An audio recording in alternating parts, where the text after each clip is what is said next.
There's a couple of things. Firstly, I would say we hate the word outsource. Yeah, good. Yeah. Yeah, we're very much like, our whole thing is like teammates, It's not outsources. but do you know what it is? It's only because people hear it and they think of like 1980s like outsourcing companies that feels totally different, and it just freaks people out when you say it. But it's essentially that. That's really important though. Language is so important.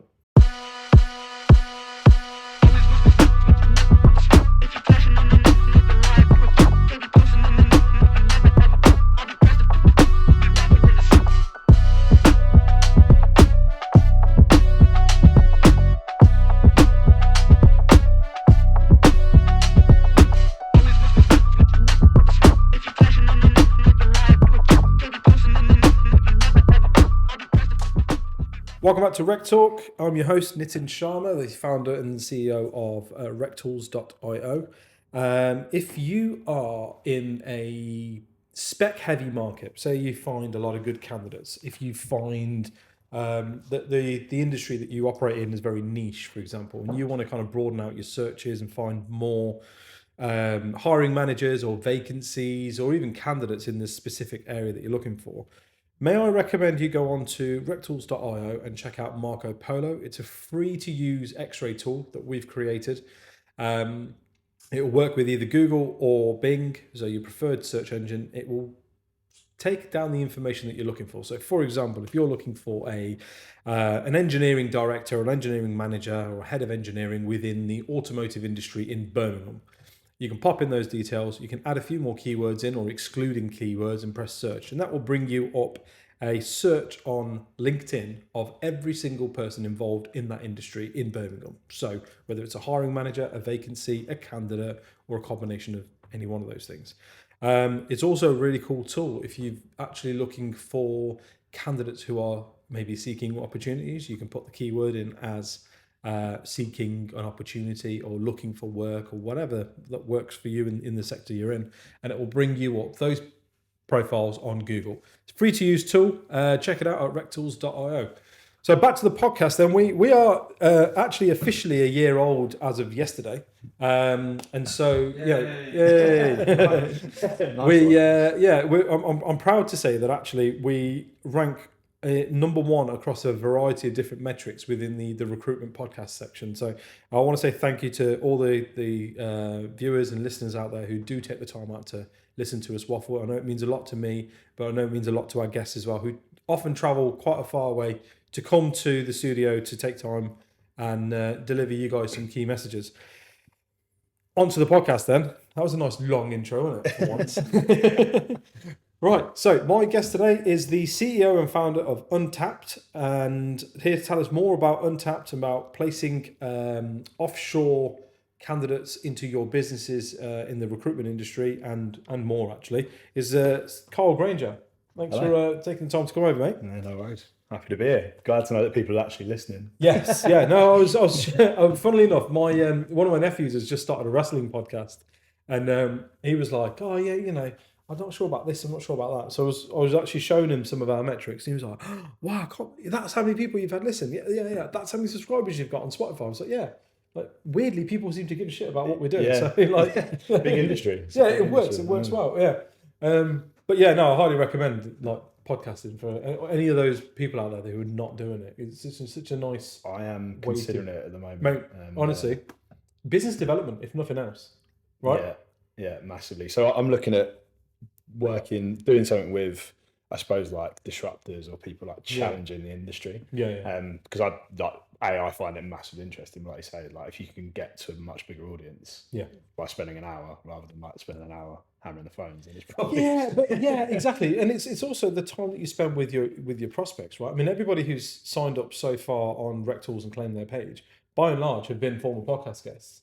And the reason it's worked as well as it has is because we get the sort of 40-45 minutes on camera, but the hour and a half that we spend chatting and kind of aligning and being like, yeah, I like this person. Actually, I really like that.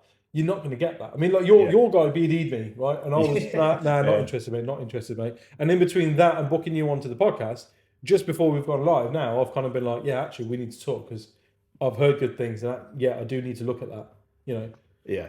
To be fair, shout out to Jordan for getting hold of you. It was literally him trying to essentially sell your arse initially, right? And then it was like, there's actually probably another conversation to be had. Yeah, there's something else here. Let's do something. Yeah, that's so true. So look, you guys place staff who are outsourced into UK recruitment businesses, right? Plus kind of other types of businesses and stuff, which we will go on to. But by and large, recruiters, be it a 180 kind of resourcer or a BD person into UK businesses, right? Yeah. Where's that demand coming from? What's driving that? So to be honest, there's a couple of things. Firstly, I would say we hate the word outsource. Yeah, good. Yeah, we're very much like, our whole thing is like teammates, not outsources. But do you know what it is? It's only because people hear it and they think of like 1980s like outsourcing companies that feels totally different, and it just freaks people out when you say it. But it's essentially that. That's really important though. Language is so important, right? Because I mean, I was involved in one of the outsourcing projects in Barclays where I knew a person who went over to India when they outsourced the call center over there, and they had to do like lifestyle training, explain to people this is the type of house people live in. People tend to drive these type of cars. This is what they mean when they say quid, and that kind of thing. And it's like, is it worth all of that aggro? Yeah. But yeah, language is so key. Have you ever noticed there's a really funny TikTok watching the way that's like Brits who live abroad, we're expats. But anyone else is an immigrant, right? Yeah, people who come here, who come here for a better life, they're immigrants. But when we go out there, we're expats. Yeah, we've gone out for a better life as well, but we're expats. It's exactly the same. It's the same thing, isn't it? Like, change your circumstances. Yes, you've outsourced this member of staff who happens to live in the Philippines, as an example. They're a fucking member of staff. Treat them like, would you call them? And they're the people who have the most success with it as well. The ones that like genuinely kind of augment them into the team, spend time with them, chat with them, get to know them. And actually, like, especially in the Philippines, like people genuinely don't realise, like, they start learning English at primary, so it's primary education. Culture is incredibly westernised. They're accustomed to work in UK, US hours for US, UK firms. And it's been a market out there. It's not new. We're just doing it slightly differently. Like, for example, like Corn Ferry, Hayes, Michael Page, Rob, they've all been out there for probably 15, 20 years. But now we're just stealing their people who are good, basically.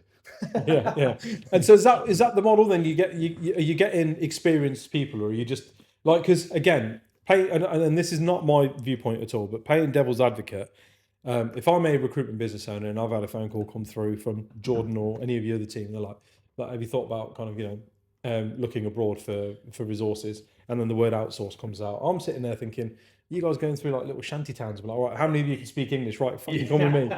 Right? It's incredible, really, because like Philippines is amazing because recruitment is seen as like a really sought after high level career. Really, like people are genuinely like trained to be recruiters. They'll get like 2-1 educated, and they'll go, right, I want to go and get a job in recruitment, and they'll be like career like delivery consultants, basically. So you'll get someone who's got 5 years experience in a specialism. So say you were like, we place people into like bioscience, accounting, finance, private equity, like they're researching those markets, but people have like 5 years experience, they're credible, they know what they're doing, they know how to run searches, manage the whole candidate process, and they're probably average salary is like 12k. So I guess like there's a couple of drivers that people are looking at the moment. Everyone's looking to drive down costs, so people tend to come for the cost saving and then stay because of how good the people are. So like basically, like we always push the quality of the talent over the cost. So we always like do it because they're brilliant. The cost savings are happy byproducts. Like, but we're like, so my business partner who owns part of the business, Francis, he lives in the Philippines. He's Filipino, and he's massively passionate about like promoting how good people are. Right. So he's like, we want to have an impact on people's lives. Like we're mission led in that sense. So we guarantee 30% pay rises for people in the Philippines because they're underpaid in big other firms essentially. So we're really trying to push that and genuinely have an impact, like social impact. Okay. But also it's like they're great, like really good people that deserve the opportunity. So. Yeah, it's that age-old saying, isn't it? Like cost is only an issue in the absence of value. And if the only reason you're going to a model like this is the cost-saving element, well, it's kind of like you're probably in it for the wrong reasons. It'd actually be a happy byproduct of it. Yeah, I literally get so many calls that are like, oh, just like send us a load of people that are cheap. They're just like, you're in the wrong place. Like, you can go and call an outsourcer. Because that's not what we do here. So, No, that's fair.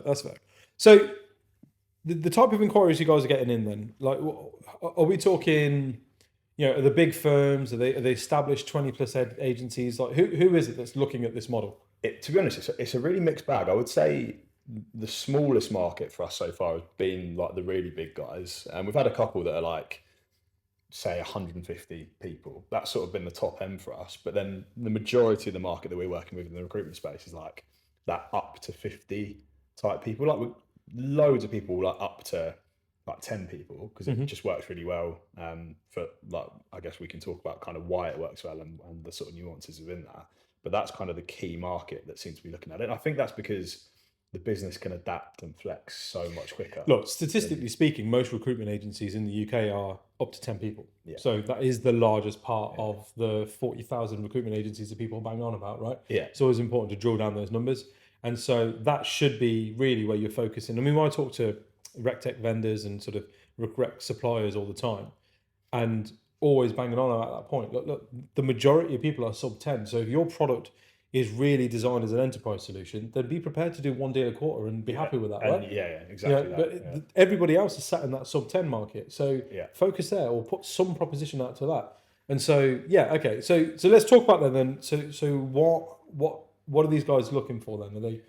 So there's kind of a number of things really. So there, I guess if you look at the recruitment process and what an agency goes through, like you either have some people who are amazing at winning business. They've got incredible networks. They're great account managers. They've got loads of inbound. They've got loads of roles coming in.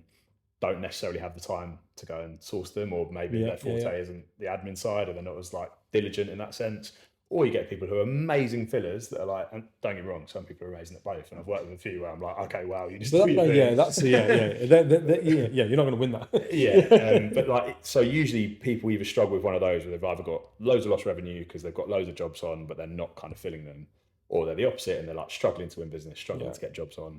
So we essentially look for the problem in each business, and like, for example, we'd either suggest like you probably could do with some support in like resourcing, delivery, people to just manage all of your candidate processes, all your LinkedIn searching, all of your ad creations, all of that stuff, and kind of add value that end. Or for different reasons, like you probably look at South Africa for like salespeople.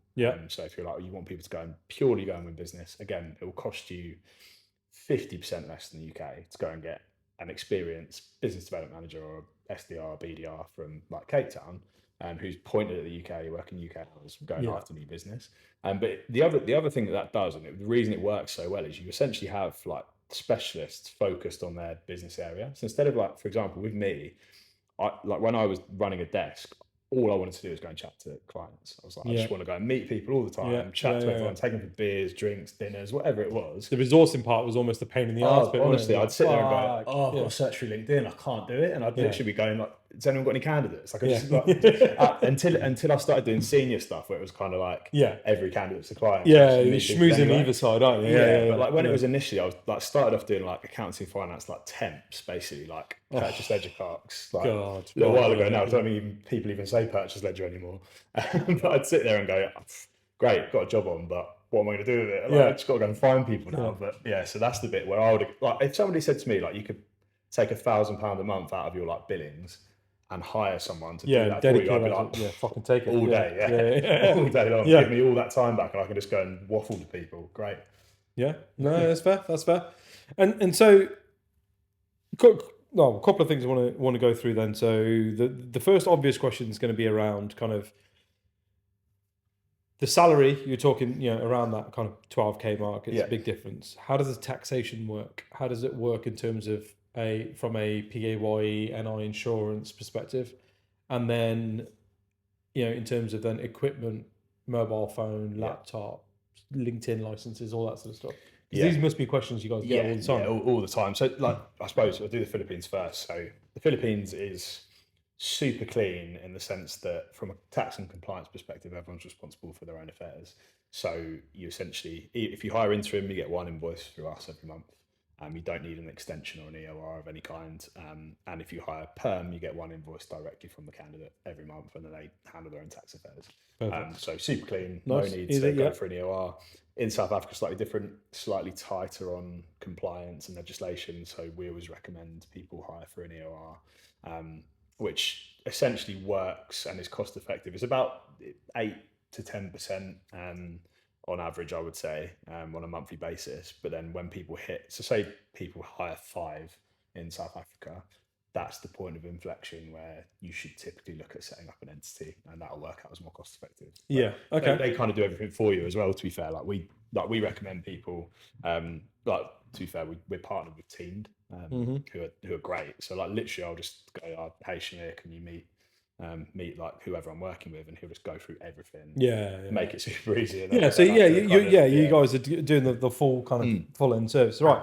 And then what about things like equipment and stuff like that? Because again, if I'm a 5-6 person business, cost is obviously a driver, which is why I'm considering this model. Let alone the fact that I've bought into kind of everything you're saying so far. At that point now, I'm kind of like, do I have to ship a laptop out to the Philippines? It's funny actually, because people are always amazed by this as well. Like most people in the Philippines are set up so well tech-wise. So they'll all have like Starlink Wi-Fi. They'll all have a backup broadband router, so they have no downtime. They'll all have the latest tech. They'll all have like brand new phones. They're all amazing at social media, tech, all of that stuff. I think there's only been once, like out of, I don't know, 70 placements, there was only once where we had to go and buy someone a laptop and charge it back to the client. And that was because they're a developer and they needed certain programs to work on. They're like a Flutter developer, basically. They're working on an app. So they're like, we need like a brand new Mac, basically. But other than that, most people are set up and ready to go. We do a lot of like pre-boarding and onboarding stuff. So we get people set up with like air call or cloud call or that stuff. So they've got like a UK or US number, whichever your market is. And then, kind of get people set up. Like we don't share any like licensing. So like if, for example, people need like a Recruiter Pro license or whatever, that's down to the business. Yeah, as it would be if you're hiring an apprentice or an experienced member of staff. We're the talent. We're not. It's no different to absolutely right. So it's no different to your client saying, that's great, you sent your purchase ledger clerk in, but I also need them to have access to Xero and a fucking exactly that. So that makes no sense. Okay, it sounded like an obvious question, but I imagine those sorts of things crop up. Well, because people, especially when you like think about them, the reason why I said earlier on about the outsourcing bit, when people look at outsourcing in their head, I think they see like a big office in Manila, where everyone's working for different companies, and they've got like PCs set up, and they're all like in that room, whereas like our people are remote. So how receptive is the UK? We'll talk about US market and the others in a minute, but how receptive is the UK market to a call from an outsourced contact center now? South African accent, I would argue some people are probably a bit more kind of forgiving. But the Filipino accent is a bit Americanized, very similar to some of the Indian accents and the Pakistani accents and that kind of thing, right? So I know that when I know it's an outsourced call because first of all, it comes up with potential scam, and then I answer it, and then there's that brief 2-point-something seconds pause, and it's like, oh, how are you doing? And I'm like, right, here we go, fucking block that number straight away. What are you guys finding? What are the trends that you guys are seeing? To be honest, like there's a couple of things that we do to basically change perceptions on that. So firstly, we obviously make sure that people are kind of set up and appearing wherever you need them to be. So like we'll go through their LinkedIn profiles, make sure they're set up in the right systems, make sure they've got like UK numbers, all of that stuff. But for us, this is all about the pre-vetting quality assessment bit. So we do we've got like a full testing suite before people even make the shortlist. So like process-wise, if you'd say, look, I want to hire someone in the Philippines today, we charge a deposit up front, which is fully refundable if we don't deliver. I think we've had to give back 2 out of 100. So happy days on that. But we then book you in for a delivery call, and we go through all of the kind of nuances. We go through your tech, your tooling, your management style, your culture, all of that stuff. And then we essentially give ourselves 21 days to go and give you a shortlist. To get that shortlist, we put people through. So they have to send in a video interview that they've recorded themselves, questions. If we're happy with that, we then put them through competency-based assessment. If we're happy with that, we do a competency-based interview to stress test the results. And then we do English language testing, verbal and written. And then we do psychometric and personality profiling. And we're looking for the top 5% benchmarked against about 30,000 people. And if they're not in that top 5%, then they don't make shortlists, essentially. So they have to. But this comes back down to you're offering these guys a guaranteed 30% more than what they're earning where they currently are, right? So you're like, listen, That's not available to everybody. We want the creme de la creme. Yeah, right. Exactly that. 'Cause it all falls down if, like you say, the communication bit isn't there. Like anyone could meet Francis, who's my business partner, and he could be in a flat around the corner from me. Like his communication skill is ridiculous. Like he speaks as good as English as I do. Probably better actually. It's definitely his spelling and his grammar's better. But... yeah. No, well, yeah, it's a funny one, isn't it? If people have had good experiences, then it's not an issue. It depends on kind of a multitude of things, right? I mean, we are in a globalized world, and so why not have a globalized workforce? Yeah. Right. That's a good point then. So how do you make these guys feel part of a team and not just an outsourced individual? Yeah. So I think that's the bit that people genuinely struggle with, because I think recruitment, whilst it's making big strides as a whole, as an industry, certainly does feel a little bit more antiquated than SaaS platforms or tech businesses. Yeah. And certainly later to the kind of remote party, I would say. Like even during COVID, I worked for an incredible recruiter who are amazing at what they do. But it was very much like you're in the office every day, 7 a.m. Get there before your hiring manager, leave after your your line manager. Part of the Pirates, were they by any chance? It was that kind of that sort of genre of agency. But so sometimes it is a little bit difficult. Like I would never call them and say, "Do you want to talk about an offshore team?" Because I know what the answer is. I need everyone in the office. They all need to be red brick grads, whatever. But what it's all about is basically you have to set yourself up to learn along the way. I know, we spend a lot of time in the onboarding process. We have a bit of a playbook that we give to people, that we spend a bit of time with, just to make sure that both sides are getting the most out of it. So on the candidate side, Francis has regular check-ins, all of that stuff. On the client side, I speak to people, make sure they're set up. So make sure they're set up with good video calling. And I always this always amazes me. What is it about the recruitment industry with Teams? Everyone uses Teams rather than everyone uses Teams or Zoom, and I'm like, why does no one use Google? It stresses me out so much. But just make sure you set up with good video calling. You have regular check-ins booked in. Do you know where the answer sits for that? Because most people in recruitment use Microsoft Suite. Yeah, and they don't use Gmail and G Suite. Honestly, that's literally the answer, because I get sent so many Teams meetings. I'm like, oh no. Yeah. Literally have to download it onto my Mac. I'm like, oh, this is a nightmare. But yeah. I'm going to be honest. I'm guilty of that. For the reason that I've always we definitely met on a Google Meet, didn't we? Yeah. I always go, look, you throw whatever you prefer, because I've got all of them, but. The rationale or the reason. I've still got a hotmail.co.uk email address, right? For my personal. I've always used Microsoft, and so even though Google is infinitely better, and good pal of mine in tech's always telling me to move over to G Suite and that kind of thing. I just don't, because I'm just I know what I know, and I know where its limitations are. But I'm happy with it. It changed so quickly. I worked for Canada, who are an RPO. Essentially, embedded talent specialist, after spending 12 years in agency and recruitment. And that was when I started, everything changes. This is just so much better. Just the way that the system is processes tools. Exactly that. But it's a funny one, because I do think working with somebody overseas does scare some recruiters. I think it would have done me, to be honest, before Canada. When I had teams, and it was all about getting people in the office, they're learning from what you're doing. They're seeing me on the phone to clients. They're seeing how I talk to candidates, how I qualify people.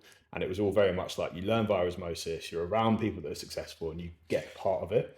But I think it's a hard thing to argue against, right? Because we had Abid Hamid from formerly Recruitment Entrepreneur on a previous podcast. And we were talking about the whole remote working thing and stuff. And he was like, look, how can you build a culture if these guys have never been in the building?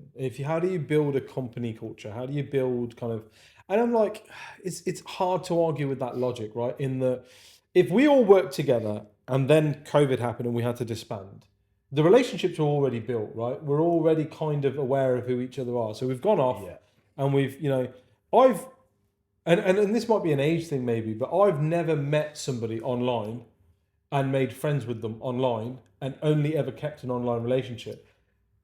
Whereas Gen Z and a lot of millennials that are younger than me, the younger millennials, they probably have done playing gaming and that kind of thing. 100%. Right? And I think that's maybe where it is. Yeah, that makes a lot of sense. I look at my nieces and nephews and stuff now, and all I wanted to do was kick a football around outside, and Yeah. all my friends were people I did that with, right? Yeah. And then I grew up with them, and we all Yeah, stayed yeah. mates. And they were together. your circle of friends, Yeah, and they were, that's your- and that's it. But Yeah. like now, like that just doesn't happen. Like it's all people they're playing Fortnite with or whatever else, and they're like, oh, my Right. best mate's this person who lives in Yeah. wherever, and it's It's really fun. We were having this conversation not long ago, right? And I was like, do you remember when we were younger?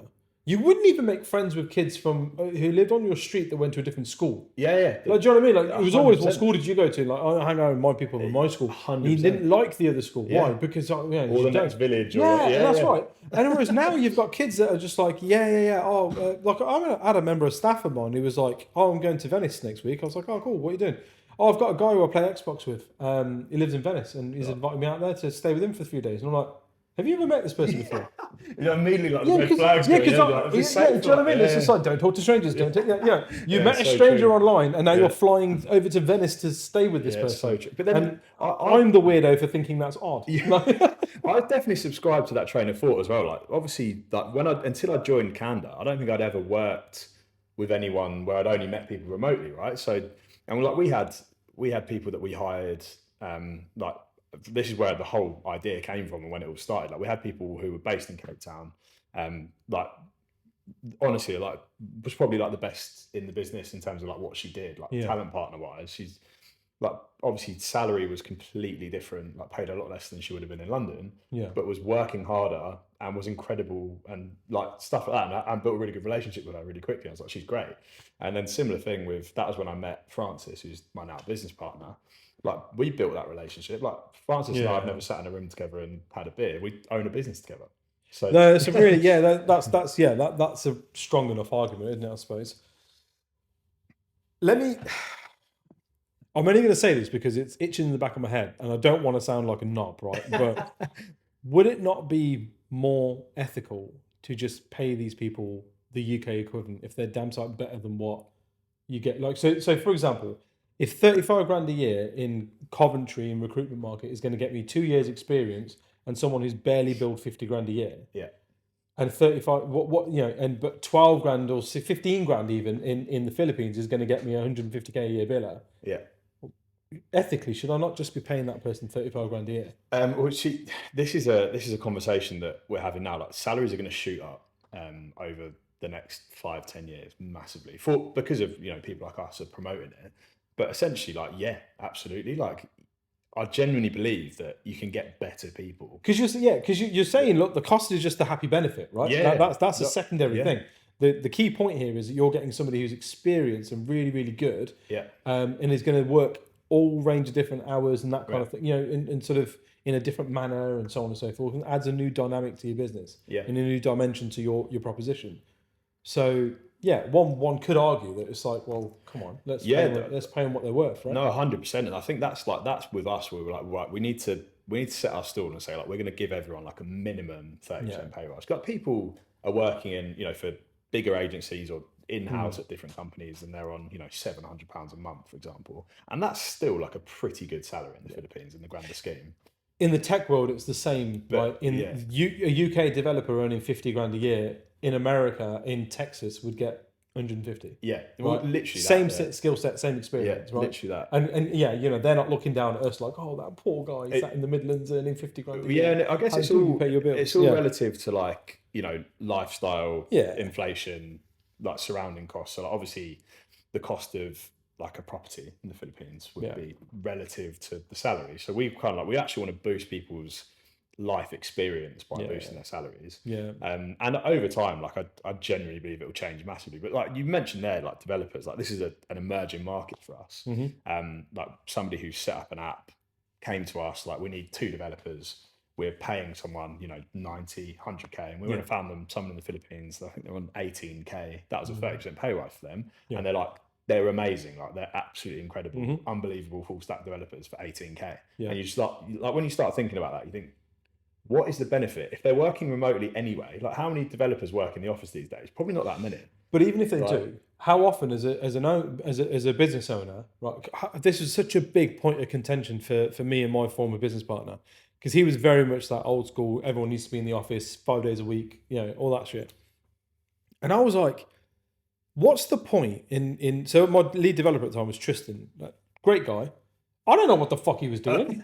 I was sat next to the I guy. don't have a clue anyway. And I'm like, what's the point in being sat next to me? I'd be like, yeah. so what are you working on, Tristan? And he'd be like, tech. Yeah, and if it's a different role to what you do, like you say, it's kind of irrelevant. Like, even like sitting there with, you know, the head of marketing or demand generation or whatever it is, I'm like, well, I don't know what you're doing. Yeah. And you listening to me talk a load of shite to someone on, like Yeah, trying to sell them a recruitment solution. Yeah, it means absolutely nothing to each other, right? Yeah, that's it. And like people, it's funny because people go, oh, we'll hire someone remote in Cornwall or wherever, or Coventry, and they're based in London. And they might not meet, or they might meet once a year or whatever. Yeah. What's the difference? Yeah. Like, genuinely. The same time zone. Like, what is the difference? Genuinely, what is the difference? Yeah. See, I've always thought, because I've got a footholding in India from like my mum and dad's kind of dealings in the state and that kind of thing. But I've always thought, I mean, look, a global workforce, if nothing more, it gives you an excuse to fly around, right? Now, I've got a member of staff. I haven't outsourced to a Filipino call center. What I've done is I've hired, you know, Mary, who lives in a certain part of the Philippines, and right, you know what? Actually, I'm going to go out and see her and see how she's doing and all that sort of stuff, and I'll have a week in the Philippines. I'm literally in the process now of like, I'm going to go and stay with Francis, and he's just had a little one, him and his girlfriend. So after that's kind of calmed down, I'm going to go and stay with him, spend a couple of weeks. I've hired someone in the UK who's moving to Australia to sort of manage that market because I need to get rid of it. I need to hand it over to someone, but I'm going to go out there. Obviously, we've got a delivery lead based in Johannesburg, so I'm going to go out there. Then I'm going to go to Cape Town. Why not? So it sounds so much more. And like part of the reason I set up a business was to give myself the freedom to do that. Like I wanted to travel. I've always, you know, that's always kind of been what I wanted to do. Set something up that allows me to enjoy shit as well, right? Yeah, 100%. This is I had this conversation with Angela Cripps, who does like a lot of recruitment training stuff. Really, really intelligent woman. But we were talking about the whole, as humans, we have this thing about putting ourselves on this productivity cycle and then guilting ourselves when we're not productive. And it's like, surely the right thing to do is to work as little as possible and spin that wheel as little as possible and enjoy the downtime. 100%. Not be like, how fucking lazy am I haven't done anything all day. Yeah. Like, that's good. I'm a massive advocate of this. Like, as I was saying to like just before we like got started, like for me, the art of delegation is genuinely such a powerful thing. Like I don't know if you've ever seen, there's a guy called Nick Huber who's like the delegation guy. Yeah. And like he'll start a business, delegate someone, literally hand over the whole business and make millions off it. And he's like, I haven't done anything. He's like, I just check in with him once a month. Like for me, if I can hire someone to like, we'll get to a point where we've got so much business happening and we're, you know, slowly getting there. Well, actually, like relatively quickly in terms of the grand scheme, but like, I want to hire someone who can manage the UK, hire someone who can manage the US. And all you got to do is like, spend time with those people. Next week I've got to go to Johannesburg again. I'm off again this what a pain. Next week. That's the dream, right? Like, I'll happily give it all away. Why would you? Right, and the same thing in recruitment. Like I've worked for recruitment agencies where people will not pass away, like clients, jobs, like anything. So like, need to keep hold of everything. It's like a bit of an ego thing. Like that's my client. I work so hard to win it. But actually, like, how much better would your time be spent if you went, look, I'm going to feed the team, make everyone successful, and then that's the thing, isn't it? As I said, it all feeds from this. It's almost unlearning a load of behaviour that we were taught as kids. Don't talk to strangers. Yeah. Don't talk to strangers online. Don't get in like online chat. Do you know what I mean? Like all these things that we were taught as kids, we're now kind of growing up and being like, yeah, but some of those things are wrong. You know, 100%. Work hard. You know, what do you mean? You shouldn't have a lazy Sunday. What do you mean I shouldn't have a lazy Sunday? Like honestly, it's such a bizarre, like, especially as like a startup founder, people just think like if you haven't any downtime, they're like, well, what are you doing? Like you should be like, you should be grafting every day, 24 hours a day. It's like, grind, hustle culture. I don't buy that. I hate that hustle culture thing. I really do. And like certain, you know, listen to like certain podcasts and stuff, and I just think, oh mate, like those are those little bullshitty ones I get up at 3 o'clock in the morning. I go for a run, and I do this, and I do that, and I'm like fucking bore off. You don't. You're lying. Yeah. You know what I do? My alarm goes off at 7, and I press snooze, and I continue to press snooze until 7:30, and then I'm like, shit, gotta get the kids ready for school. That's my morning routine. They absolutely kill me. But I think it's like downtime's like super important and also it genuinely does help you like actually get a bit of perspective, bit of focus. Because I definitely started to go down that road of like, I could almost feel it setting in. I was like, hold on, like 3 days had passed. I haven't left the flat. all I've done is back-to-back video calls. I'm like, I need to just have a morning where I'm going to do nothing this morning. Like, I'm going to chill. Like, get out and go for a walk. Like those little things make a big difference for me. Yeah, no, same with me. Yeah, I'll be like, oh, do you know what? Yeah, I've got this to do. I've got that to do. Got that to do. Fuck, I'll do it tomorrow. Yeah, I'm not. There'll be nights where, and there's been weeks where I've spent every single night up till sort of like 11:30, 12, sometimes 1, like editing videos and the podcast and that kind of thing, so just to put me ahead for the day, like the next day or whatever. But there's also been times where I've knocked off at like 3 o'clock and I've thought, do you know what? Oh, God. And why not? I'm going to go. I'm going to go pick up the kids. I'm going to take them to the park. Yes. Or do you know what? We're going to go like shopping. We're going to do something different because like that's why you do it. You know what I mean? And to be fair, you're 100% right about the having to unlearn like habits and because like my first day in recruitment, I turned up. I had a shirt and a blazer on. My blazer didn't match my trousers. I got sent home to clean shave and put on a tie.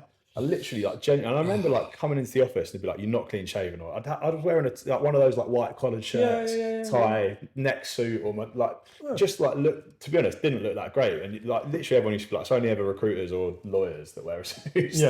So like I to be honest, towards like the end of my recruitment career, I just more and more felt like I stood out like a sore thumb. I was like, I just don't belong in this room anymore. Like, I need to do something else. Yeah, like, I can't do this. Yeah, I can't be around these like the culture of that like old school. Like it just wasn't for me. Yeah, I started. Yeah, well, I started up my for my recruitment business. I started up the tech and digital sort of recruitment desk, and I had a chap that was working on it with me and stuff.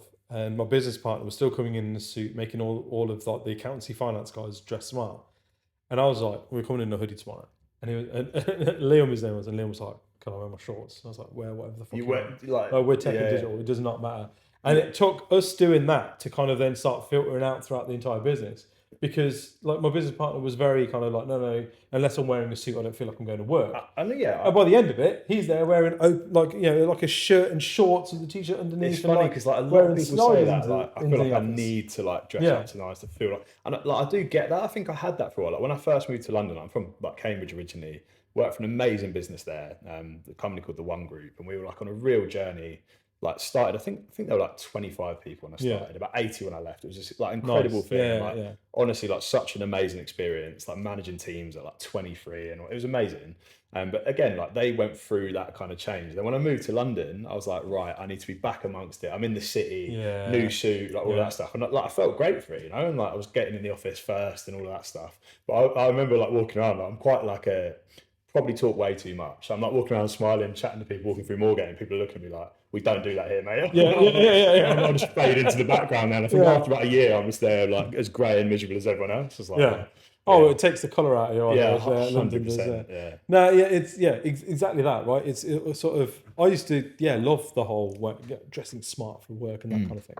But then eventually it does rub off, innit? And eventually you're kind of like, I just don't want to do this. I don't fit into this. Yeah. I wouldn't have had hair. I mean, my hair was too long for Michael Page at one point. And it was only like fucking down to there. Like you just brushed over. Like, you need to get I definitely started to realise when I do like people have like dress down days, and I come in, everyone would be like, "What's the fuck are you wearing?" Everyone's there in their like Ralphie shirt and chinos. I'm like, it's not me. That. Like, fair play to you guys. Do your thing. Not for me. I think that's the key point for me. Like I always think with all of these things, like everyone does things differently, and that's great. Like fully embrace that, and that's why I always say like embrace different cultures, perspectives, fashion senses, like the way people, like how people grew up, all that stuff. Like that's what I love about the recruitment industry. Like I still love it so much because I don't think there's anything like it where you can walk into a room and everyone's just so different. Like some people's like everyone's had a different everyone's had a different life, and former sports player. You got one that's like just it's kind of a melting pot. It's amazing. Like there's not many businesses you can walk in. Like you say, like I used to be a pro rugby player. Like someone else like grew up in a council house around the corner from me, and someone else like went to Eton. It's a ridiculous like mix of people. It's funny you say that. I was telling Kynan literally yesterday about kind of like life pre-recruitment and post-recruitment. I was like, mate, like 6 weeks before my wedding, I had like no job. I'd been sacked. I managed to secure the job at Michael Page, but not until after the wedding. So I'm like, shit. I'm overdrawn on my bank account. I've got 15 grand worth of like loans, 25 grand worth of credit card debt. I'm broke, and I'm mowing lawns and like shit like that to just get some cash in to keep things going until like the wedding. And bear in mind, the wedding was in the Lake District. Well, luckily we paid for it and stuff, but the wedding's in the Lake District, and then we're going to fucking Bali for honeymoon. And I'm like, my Bali's God, not as cheap as people say either. Yeah, Like, no, that's a myth. yeah, no, fucking too right. With a stop off at Kuala Lumpur, and I'm like, this is the most ridiculous. I'm like, 25 what for a fucking can of cake? Like that? Yeah. I'll thirst. Like, Yeah. But like, and it was like, the journey of just working at Michael Page and then going on to set up my own business. I was like, come out of debt, cleared all the debt, bought a house, bought another house to rent out, bought a house up in the Lake District, got all the cars that I ever wanted. Like, do you know what I mean? And it was like, and now I've got money in the bank and I'm comfortable and I'm happy. And it's like, and he was like, that's a good story to tell people who don't quite understand, what recruitment can do for them, right? 100%. And like for me, I knew like this is my third attempt at setting up a business. So I've known for a long time really that I'm never going to quite fit into the mold of, I loved it, enjoyed it and did some good things and whatever else. But like I always knew that I was going to do my own thing eventually. But I was have this conversation all the time. And even with people that are, directors, good billers, ADs, whatever it happens to be, loads of people are going through this moment in time where they're like, do I just set up myself and earn good money, see the flexibility, like everything else? Essentially, if you back yourself and you think like, I can go and win business, win accounts, all that stuff, you're probably not too far off. Like, it's so easy, yeah. One of the things that factoring if you want to do interim. Yeah. So part of RecTalk, one of the things we're doing is I'm going to be moving into this kind of I don't want to call it Ned and business mentoring thing, but essentially like an incubator hand holding thing of like, let me show you how easy this actually is. And and how straightforward it really, really is, because not enough people are doing this. And we're finally, I think, at a point now where fundamentally, like millennials have realised, I ain't gonna be a millionaire, right? Whether it's hustle culture, grind culture, or whether it's investment culture, like what our parents enjoyed, we're not going to get to enjoy. I bought my house for £15 and now it's worth fucking $1 million. Like, we ain't getting that. We ain't getting the opportunities. We ain't getting the growth. In fact, tech and AI and automation is probably going to take more opportunities away from us because we're going to be too late to change career paths and stuff. And the one thing that is more valuable than money is time.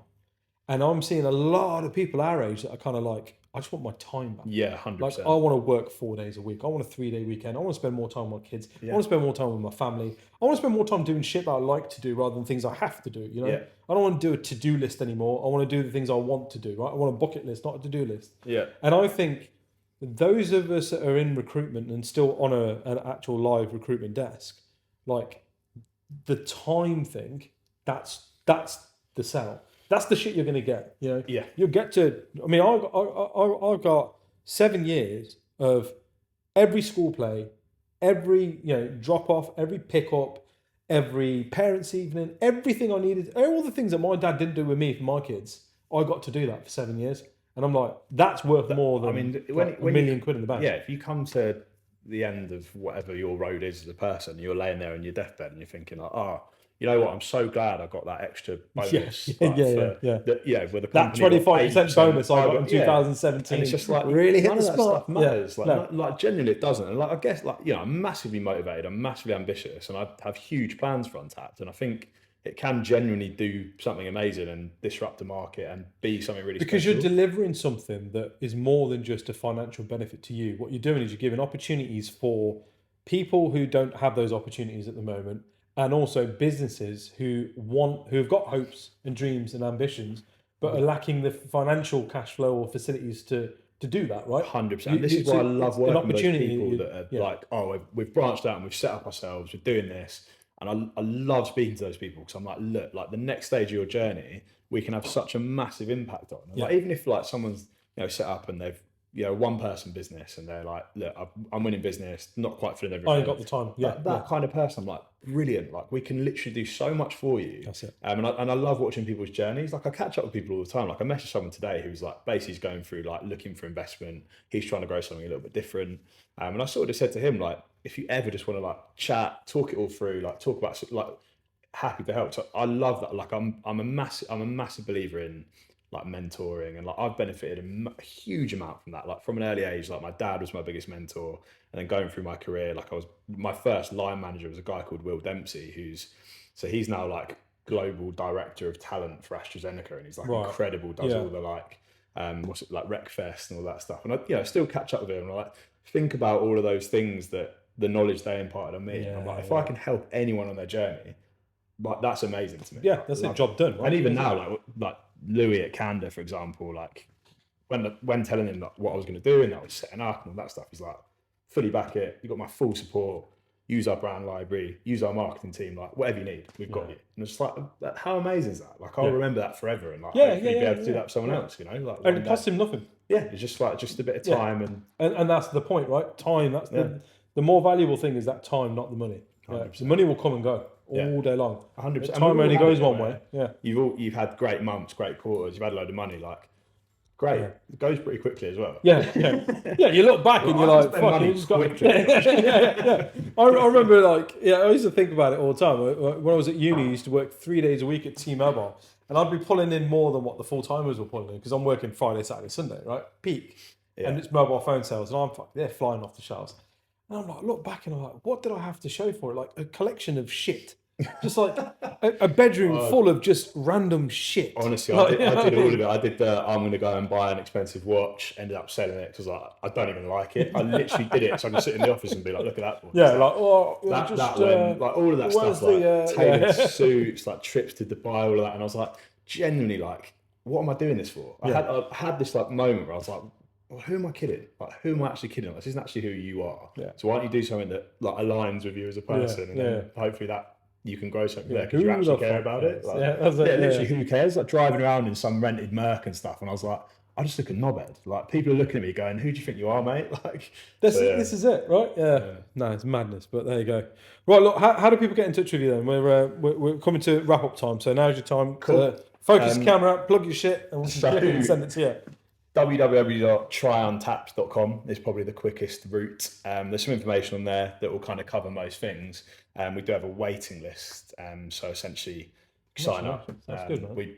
So basically, once you pay that deposit up front, you book yourself onto the waiting list. We're at capacity for searching at the moment, so we can't start new hiring projects, which is an amazing place to be in. That's great. But it's about like probably 7 to 10 day wait. But once you've signed up, we book in delivery consultations and go from there, basically.